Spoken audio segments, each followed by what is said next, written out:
Ladies and gentlemen, good day and welcome to the Take Solutions Limited Q4 FY21 earnings conference call hosted by Arihant Capital Markets. As a reminder, all participant lines will be in the listen-only mode. There will be an opportunity for you to ask questions after the presentation concludes. Should you need assistance during the conference, please signal an operator by pressing star and then 0 on your touchtone telephone. Please note that this conference is being recorded. I now hand the conference over to Ms. Jyoti Singh from Arihant Capital. Thank you and over to you, ma'am. Good evening, everyone. On behalf of the Arihant Capital, we welcome the management of Take Solutions Limited for Q4 FY21 earnings conference call.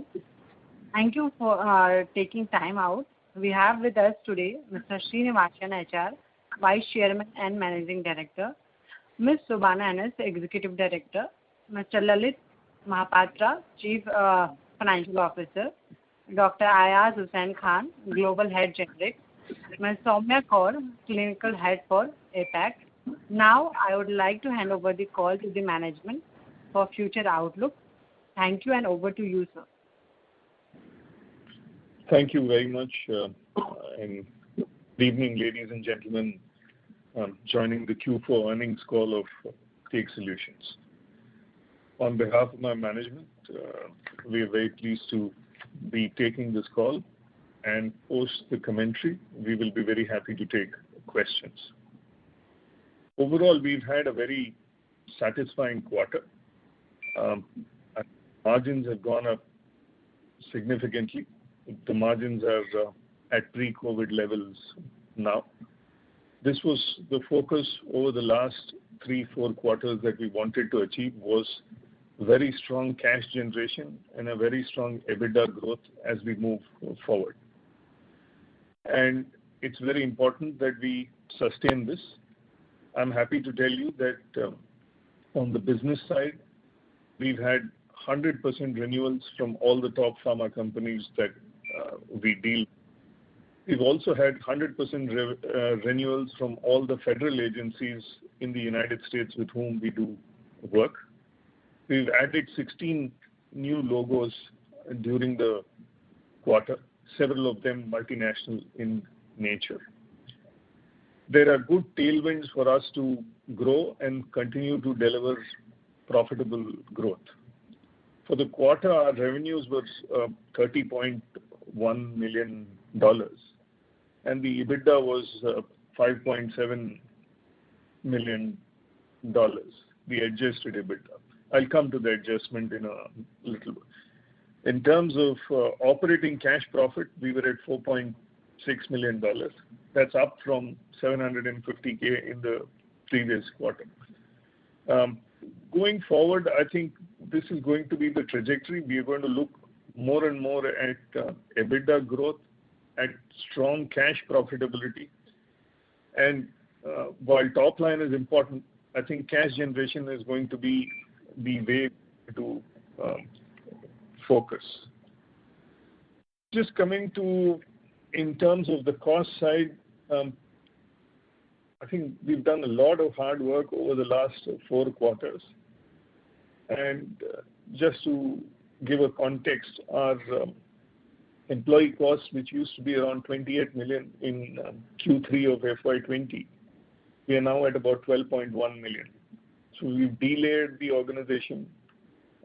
We've moved a lot of work to in our SG&A expenses also have been cut very drastically. And it's on the back of this that we've been able to deliver a good EBITDA. We did have an exceptional item in the quarter of impairment of non-current assets. First, to say that these assets are non-cash in nature, so this expense is non-cash in nature. Every year we stress test all the assets in the company for impairment. This is important to give an accurate assessment of the true value to all stakeholders. In the non-current asset category, so this year we tested all the fixed assets, the goodwill, and when it came to the non-current assets category, there were certain assets that were a part of the acquisition of Ekron Akinova in 2016 and WCI in 2011, which were carried on the balance sheet and which the independent valuer felt would not be able to generate the kind of cash flow in future. So it would be appropriate to accurately state the value of that. So we've taken a charge of 9.23 million to that effect. The objective of this exercise is to give a fair value of the company to all stakeholders, and it is a prudent practice, and we accepted the valuer's recommendation and therefore have gone this. Other than that, I think we see very strong tailwinds in the business. And at this point of time, maybe we can start off by how the generics business is shaping up and give you a flavor of some of the exciting work that we are doing. I'll invite my colleague, Dr. Ayaz Khan. Thank you. Thank you, Mr. Srinivasan. Happy to share my thoughts, friends, in this analyst call once again. And let me give you a little background of the generics business. While you may be aware that we do the bioequivalent studies, basically for getting the molecules to the market, and the speed is the essence here. While we do most of our work for the pharma companies in the US and Canada and in Europe, I would say that there is a slight shift in terms of the nature of the studies that we do now.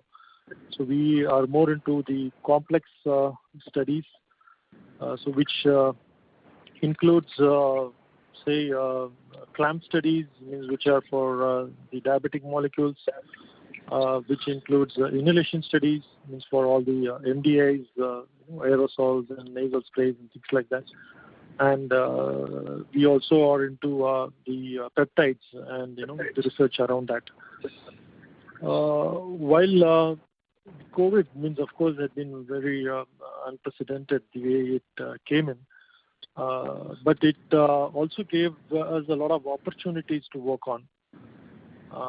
As we move in this call, you will also hear more about the COVID trials that we have had. While I would like to say and share with you that we were fortunate to have one COVID phase 1 study, which we did for a pharma company. Of course, it was a collaboration of two pharma companies, one outside of India and one within India, who came together for doing this trial. So these are treatment opportunities that are now coming into place, and which is helping the patients to tackle this disease better. One other opportunity which we again worked on during this pandemic time is a molecule which is used for diabetes. And here again the idea was to complete this study. So this would include studies which we have completed in the healthy subjects, and these are called clamp studies, and basically these are analogs of insulin. So we work on these type of complex molecules. When I say clamp, to give a little scientific background of it, these are run in very specialized clinical facilities, which have the capability and are equipped to do these studies. As we would be clamping the glucose for each and every subject with whom we are making this product undergo the testing.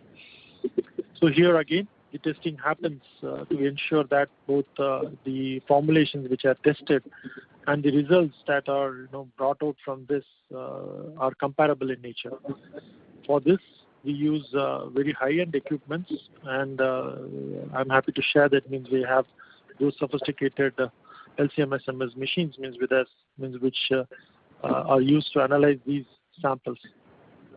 This also includes an analysis, which is called an ECLIA-based analysis. So which is also part of this study, and we and our labs are equipped to do this testing as well. So now that means we have completed successfully the first part of this project, and now we have handed over the second part of this project means to our clinical team. So Ms. Soumya means who is going to take over this call from here on. I mean, she would probably also touch upon this, wherein we would be testing this product in the patients. So I would just like to conclude, not taking too much time, to say that the focus is shifted now. I mean, more towards complex generics, 505(b)(2)s, and very complex molecules, including inhalations, which we are currently working on. So let me hand over this mic back to Mr. Srinivas, and then we can take it from there. Thank you. Thank you, Dr. Ayers. I think we've long way in developing our expertise, and that's why I wanted Dr. Ayers to give a flavor of the kind of scientific expertise we've been able to build in the company and the type of clinical facilities that we have in the company. What's been very interesting is that while the environment generally over the years because of COVID has been damp, we've been involved in some outstanding COVID studies. Last year we did a set of successful COVID studies, and now again after the second wave we are involved in a bunch of COVID studies. And to talk about that, I invite Soumya Kaur, our Executive Vice President for Asia Pacific, to clinical. Soumya, over to you. Thank you, Mr. Srinivasan. Good evening, everyone. As mentioned by Dr. Ayaz and Mr. Srinivasan, we have had some good set of COVID programs which within the clinical function we executed, implemented and delivered in the last few months. There was a set of programs which we delivered across in India, APAC, and as well as in other additional countries within Middle East. So the team actually, they came together and we have been successfully managing these programs in a remote, virtualized, decentralized mode. And also in the last few weeks, we have successfully submitted the data. Some of these studies have completed, and the data has been successfully submitted to the regulatory authorities of the respective studies what we performed. Some of the data has got submitted to the FDA and also to the Indian regulatory authorities here and as well as in some of the APAC countries. With the wave raising coming and then going down, we have also had some good opportunity and discussions where there was quite a bit of uptick in COVID programs itself, with a lot of additional clients coming and having the discussion in terms of the execution model and how we can make it happen in a different way. These are the clients which are global, and now we have an opportunity in terms of developing a model for these clients in a global way, inclusive of countries in India, Thailand, and as well as other countries like US. So there has been a very good collaboration, cross-functional collaboration with the teams in US and as well as in APAC. And this collaboration has helped us to also complement each other in terms of the knowledge, transfer the knowledge, have a lot of lessons learned from the previous execution what we have had. This has given us a very good platform in terms of working on new programs and new clients. So we have successfully added new logos for whom we are working in global and much bigger studies in the next few months, which we will be delivering. So we are in the initial planning stage. So yes, COVID was challenging. We have had challenges in terms of execution, in terms of managing, but there has been a lot of lessons learned, and this also paved a way for us in terms of building a new model in terms of executing clinical trials across various geographies. Thank you, everyone, and handing it over to Mr. Srinivasan. Thank you, Soumya. So just to reiterate the point that for a company of our size to be involved in 9 COVID programs is something that is very creditable to the expertise and the quality of delivery that we've been able to do, and the success we've had in submissions with the regulatory authorities. So our order book looks very good. We are at about, our total order book for the company stands at about $173 million. And I think we are well placed to go through the next few years. I think we're very well placed in how we're building the asset in the company. In terms of future outlook, as I've said, the COVID second wave has obviously had an impact. We hope that we'll still be able to deliver profitability continuously. I don't think that will be a challenge. But obviously, clinical trial is a contact-intensive business. So there are starts and stops that happen, and every lockdown creates situations that are beyond our control. However, I think we've done well. The future outlook is good. We will focus more on cash generation and EBITDA growth and cash profitability, and that's the way forward. I think with these, I'll pause here, and we'll be happy to take further questions. Thank you very much, sir. Ladies and gentlemen, we will now begin the question and answer session. Anyone who wishes to ask a question may press star and 1 on their touchtone telephone. If you wish to remove yourself from the question queue, you may press star and 2. Participants are requested to use handsets while asking a question. Anyone who has a question may press star and 1. Ladies and gentlemen, we will wait for a moment while the question queue assembles. Our first question is from the line of Subrata Sarkar from Mount Intra Finance. Please go ahead. Hello. So this is regarding impairment, sir. Like why we are forced to take this kind of impairment, because this is considering the fact that a substantial portion of our asset is intangible. So it is very difficult for an ordinary investor to ascertain how much impairment it will happen. So first, why this impairment, and what is the guidance regarding this impairment? And although I understand there will be every year there will be a fair valuation, and then there is a possibility that there will be a drawdown of the asset. But still, if you give some assurance on that, otherwise it's become very difficult to ascertain what is the real value and fair value of the asset of the company. That's a great question.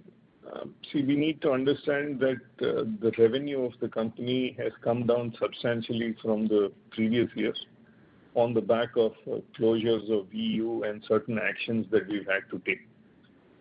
So when there is such a sharp fall in revenue, the assets that create that revenue have to be tested, and the fair value of that asset has to be stated. And in that, intangibles have to be tested. So including the goodwill was completely tested. And therefore, there were no issues as far as the goodwill on the balance sheet goes. But as far as these assets, which were acquired in 2011 and 2016, it is important to understand the potential of these assets to generate future cash flows to carry them on the balance sheet. We had to take the call, and I think we took a prudent call, and it is in the benefit of all stakeholders. We don't expect this to be a routine occurrence. This is a one-off occurrence of impairment. But it's also a year where COVID has impacted the company substantially in terms of revenues. So it is very appropriate to restate the fair value in the balance sheet.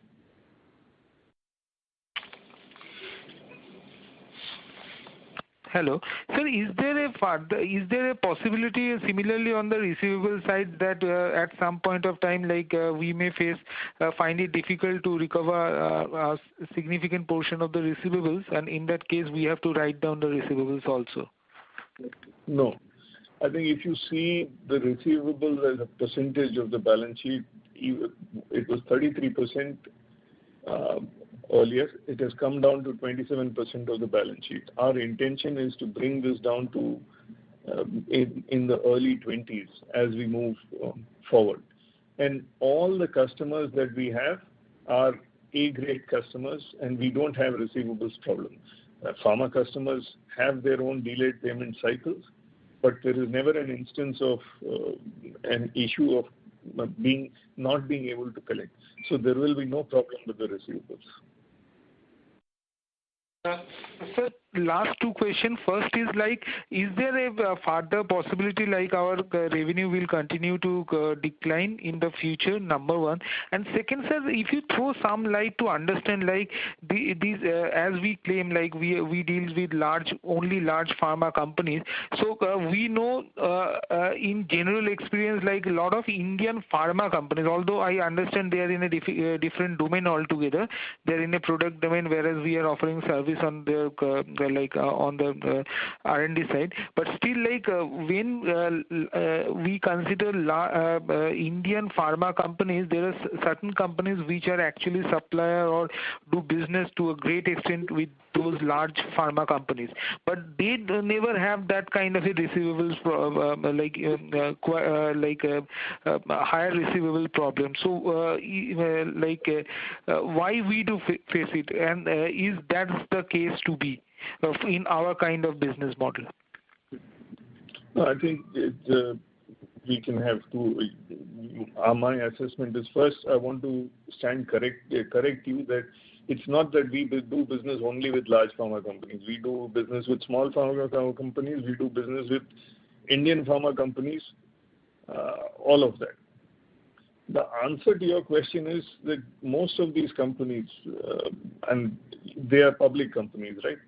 You can go and to their balance sheet and look at their days payable, their DPO days, which is a public document in the public domain. And you will find that most of them, there are companies where the payable days are even 240. There are companies, most companies, big companies, payable days will be 180 plus. So these are public documents.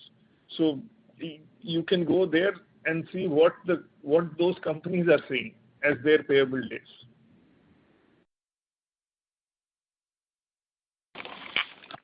Okay, sir. And in terms of sales, are we expecting degrowth in sales also in the near future? That's my last question. Thanks, sir.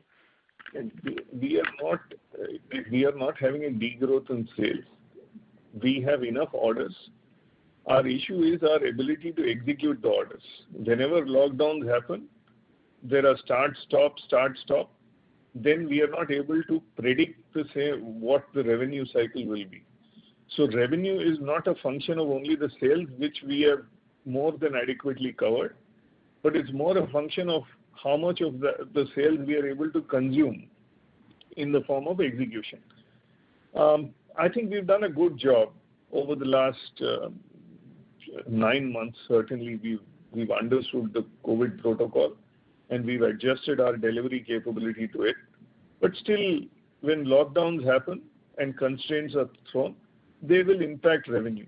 I don't see too much of a challenge for us in the near term, but if there are continuous shutdowns, then obviously it is going to impact revenue because this is contact-intensive business. Okay. So just one follow-up, sir. In that case, as you explained, our revenue is also a function of how much we can deliver. So in that respect, sir, we have seen a significant cut down in our employee expenses. Now, sir, the way since we are into a the knowledge-based industry, so employees our key strength. So in that case, if we are reducing the employee expenses and reducing the number of employees, so in that case, aren't we sacrificing with our future business prospect? See, it is a very difficult path to tread. You have to look at what is your current cash generation and requirement and where the cash will come from and what the future will require. I think we have optimized to that, so we don't expect any further reduction in people or employee costs. Whatever harmonization had to be done has already been done. From here, we will look to grow the business as things improve. Okay. So thank you, sir. This is all from my side. Thank you. Our next question is from the line of Abhishek Jain from Arihant Capital. Please go ahead. Thank you, sir, for posting much improved numbers. Sir, already you have talked about one of the. Sir, sir, can you throw light on the liquidity scenario, how the things are shaping up right now, and what are the payments which we have to do in the next 1 to 2 years? Okay. The liquidity scenario is, I think the balance sheet numbers are already there. I think we have about 2 or 3% of our balance sheet size is in the form of cash. And given where we are, liquidity continues to be tight, but we are managing the situation admirably. We do have debt obligations, which we recognize. And we have been able to develop very credible alternatives to fund the debt in the balance sheet. So in the next maybe 3 to 4 weeks, we'll have some announcement on a board-approved plan that we have on how we're going to handle our payments. We would not read it, and we don't need any restructuring of our debt. I think we'll be able to pay it off comfortably. Okay. Is there okay? Second question, sir, on current quarter, if you can throw some light on how the things are shaping up. Are we expected to be profitable this quarter, or like to maintain the profitability in this quarter also? See, in the current quarter, there has been an impact because of the lockdowns, but I think we will be profitable. We need not worry about profitability. We will certainly be profitable. But there will be marginal impact on the revenue because there have been lockdowns, so we can't wish away those. There will be marginal impact on the revenue, but we'll be profitable. The last question from my side, sir, can we see in next 2 years down the line, can we see a 25% of margin because of the cost rationalization exercise we have taken in this thing, and are we able to reach the $50 million run rate which we were doing it earlier? See, I think there are several questions in this question. So I don't think I'm in a position to comment on 2 years forward, because the pandemic has created a situation where we are just able to comment on what is coming in the next 3 months and the next 6 months. And if we need those commitments, we're feeling quite grateful. Yes, our intention is to try and improve our margins to the mid-20s or at least early 20s. But I think that will need a steady state business, and I think we are at least a year and a half away from that at this point of time. In terms of reaching full capacity utilization, see, we don't want to run behind revenue. We want to run behind profitability, and we want to have very profitable growth. And given the circumstances of the pandemic, we don't want to be very aggressive on revenue growth, which could lead to other problems that so there are some learnings from the past. So we're certainly looking at accelerating the revenues. We have orders to accelerate the revenues, but we want to look out for profitability at the same time. And given the conditions that prevail, operating conditions that prevail, I think we'll be able to deliver good results continuously. Thank you, sir. Thank you. Thank you.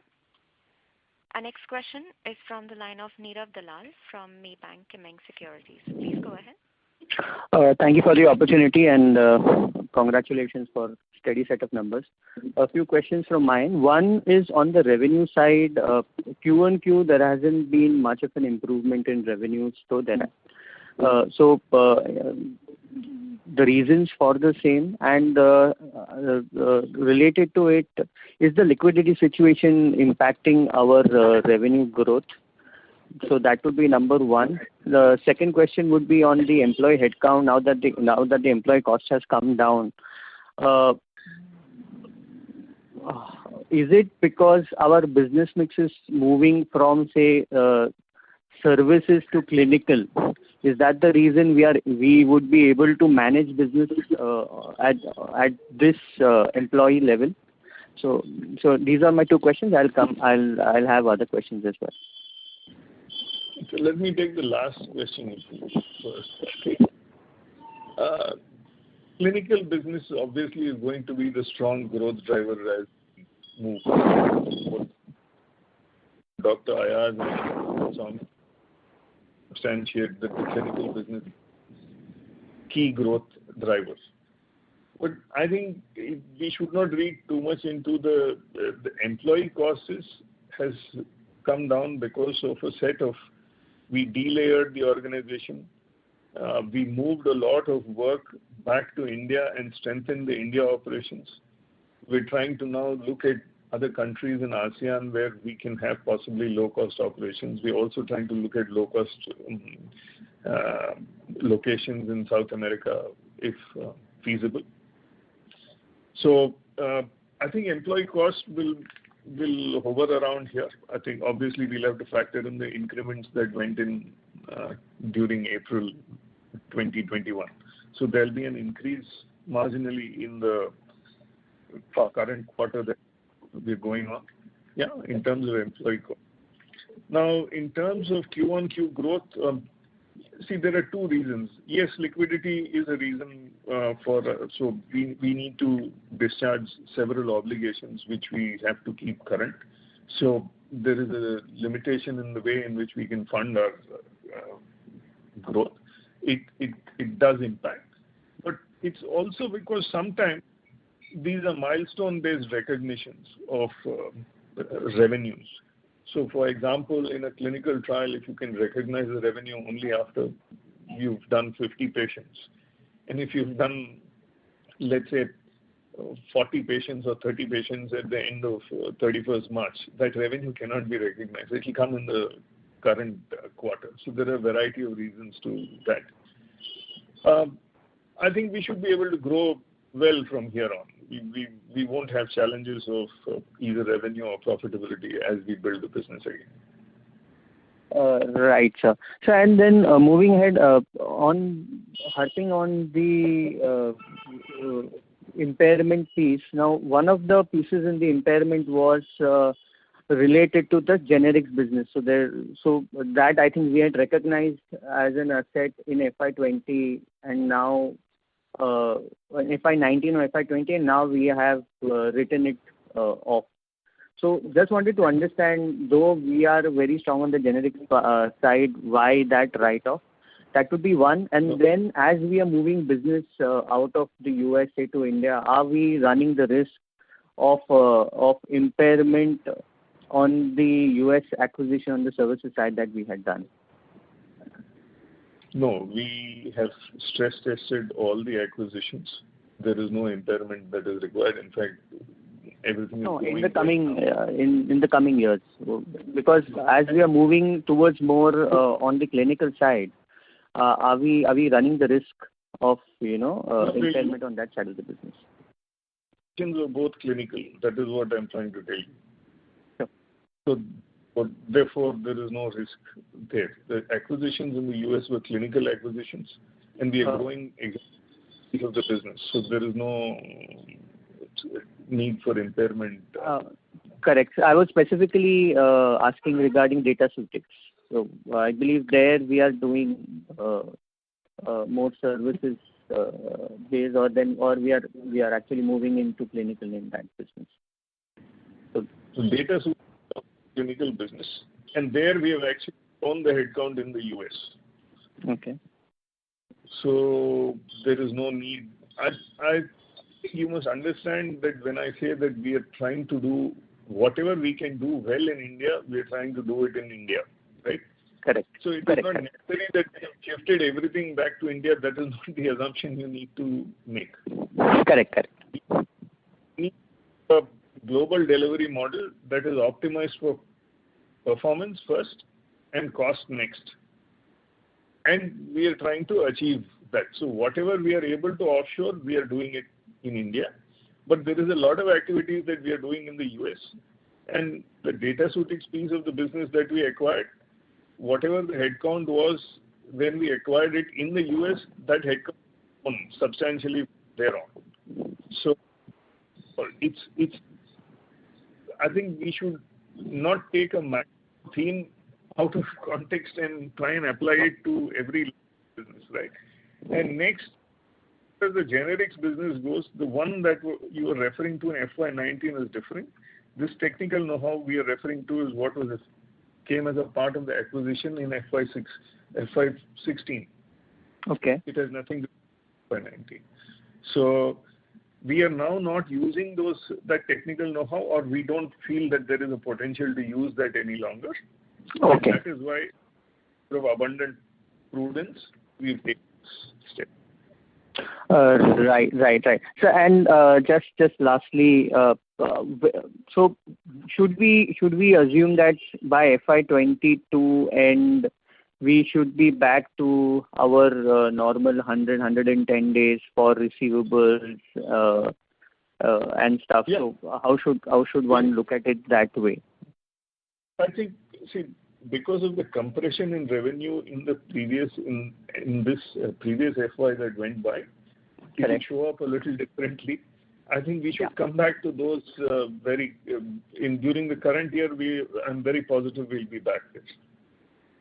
Great, sir. Thank you. I'll come back for follow-ups. Thank you. Thank you. Our next question is from the line of Mayank Babla from Dalal & Broacha. Please go ahead. Hi. Thank you for taking my question. Am I audible? Yes, you are, sir. Yeah. Okay. Sir, my first question is regarding the debt status. If you could spell out how much debt is outstanding currently. Sorry to interrupt, Mr. Babla. I think if you're on a speaker mode, can you switch to a handset? Because it's fluctuating now. We can't hear you. Can you hear me? Yeah. It looks like Mr. Babla's line has disconnected. In the meanwhile, we'll move to our next question.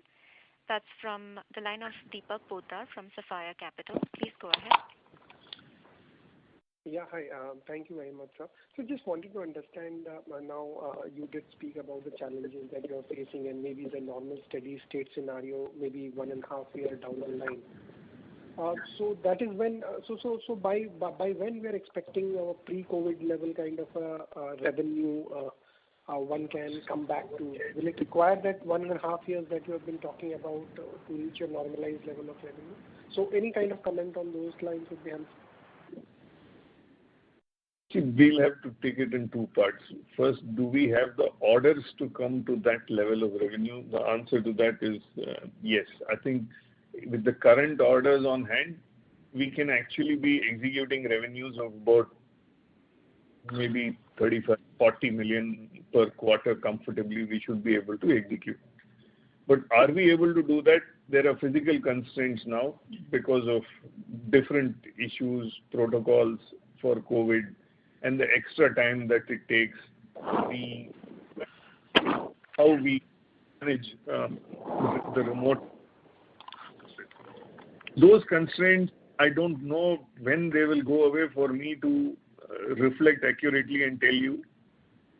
But given my general understanding of the scenario of what is happening, I think 12 to 18 months is a good time frame to think we'll come back to those levels. Understood. Yeah, that's it. Thank you. Thank you.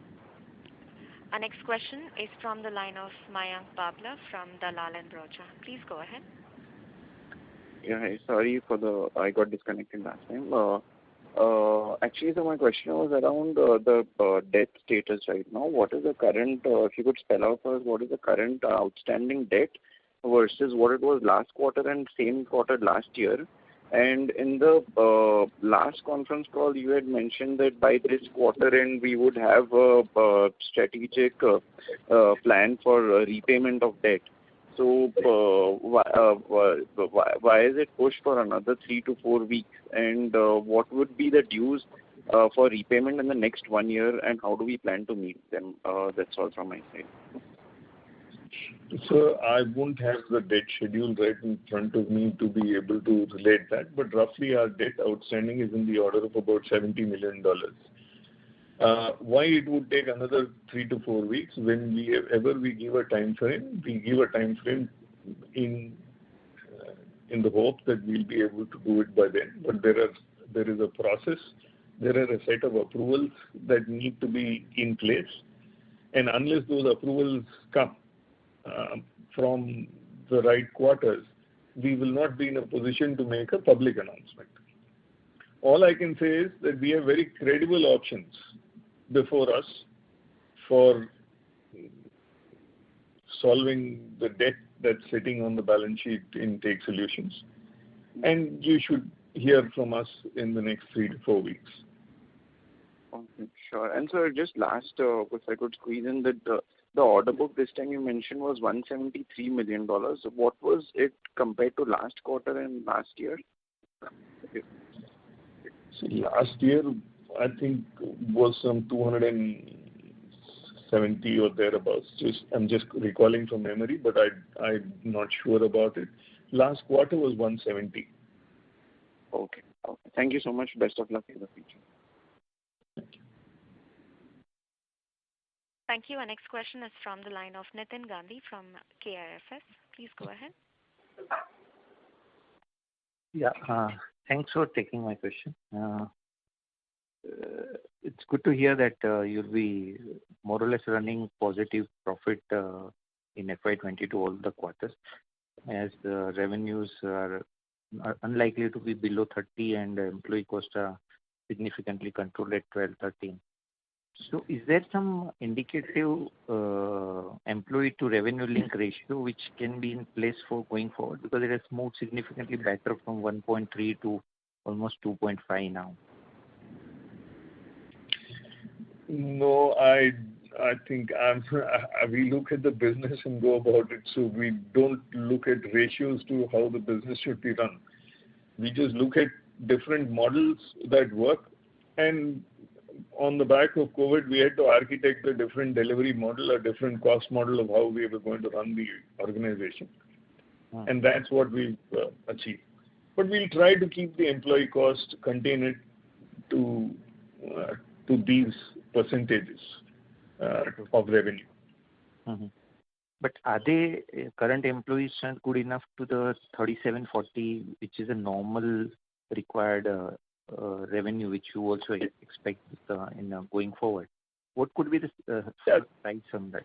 There may be marginal additions that we will need, but we have a good base to grow from here. We should be able to deliver more revenue with the same employee base. Okay, so maybe 10-15% rise, but with maintaining the ratio, you can reach 40 million. Yeah, I think so. Okay. Yes. There was some, while giving some explanation, you said there are some requirement that 50 patients are done, you can't undertake the billing. So can we have such unbilled revenue where like you are near threshold 40 odd and you are not able to bill it and the cost is getting debited to the P&L? Is there some way whereby can you tell us that yes, these are the postponed revenue or unbilled revenue which can flow in a subsequent quarter? Because I don't think it's going to be spill over beyond one quarter. No, it won't spill over. There will be some unbilled revenue that will spill over into the next quarter. Can it be significantly somewhere around 10% of the billing what you undertake, or it's less than that? No, it should be less than. Okay. Now coming to the assets which you have taken impairment, are we now confident enough that yes, going forward the assets which where we are carrying forward in the books are enough to generate at least 1 times or 1.5 times of the revenue, or some other yardstick, if not 1.5? Can you share that yardstick? Okay, that going forward, this is going to be the potential revenue generation. No, I think I don't want to get into sharing yardsticks at this point of time, but I can certainly assure you that we brought in a third-party agency, a very credible agency, to test all the fixed assets, intangible assets, current assets, non-current assets of the company completely. And this was the outcome. So we don't, we genuinely believe that there is, the rest of them are very good and they are very productive assets, and we'll be able to deliver value using that. See, in a year where the revenue has fallen steeply, it is very difficult to manage ratios of asset turnover, etc. So only when things normalize, those data points can be looked at. So in a year where revenue fell sharply, if you ask me how the asset turnover ratio will behave, I think you can also see it is not appropriate. But are we making efforts to bring that back? The answer is yes, and we will come back. Yeah, so maybe not now. Maybe if when we talk 1 or 2 quarters down the line, if you can share some more color on this, that yes, now we are good enough and we expect this. It would have improved, and maybe you won't even ask the question. It would have improved by then. No, we would, at least I would like to monitor those numbers rather than keep saying. So if you can share, it will be more helpful. So some color like intangibles are so much and fixed are so much. Or maybe geography-wise. Yeah, that's the suggestion. If you can do something on that. Thank you very much. And all the best. Thank you. Thank you. We'll take a next question from the line of Dhwaj Kanungu from Shreji Finserv. Please go ahead. Hello, sir. Yes. Thank you for the opportunity, sir. My question is, so what are the cost reduction measures that were taken this year, and what is the outlook for FY22? Cost reduction measures have mainly come in 2 parts.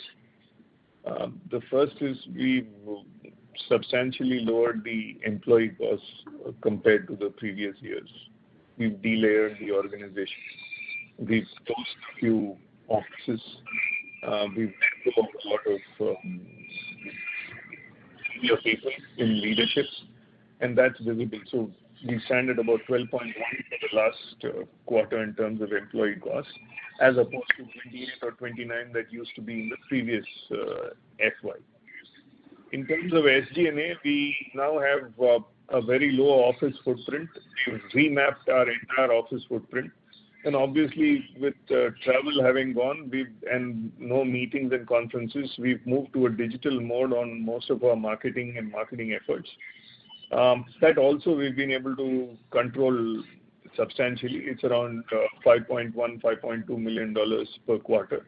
I expect it to stay there only for this FY.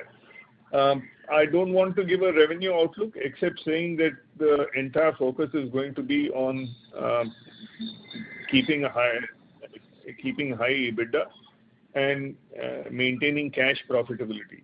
That will be the focus. I do not want to give any revenue.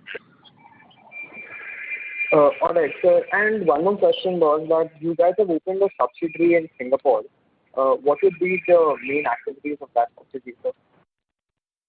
We will be looking at, there are certain Southeast Asian countries where we will need to run operations, places like Vietnam, Korea, etc., where we are getting requests for managing clinical trials. So we will need a company to house some of those things. That is the reason for opening that subsidiary.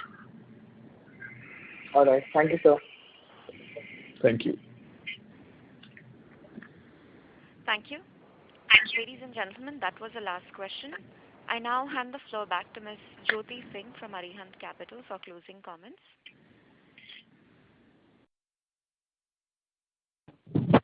Thank you everyone for the participating. It was a wonderful participation from all.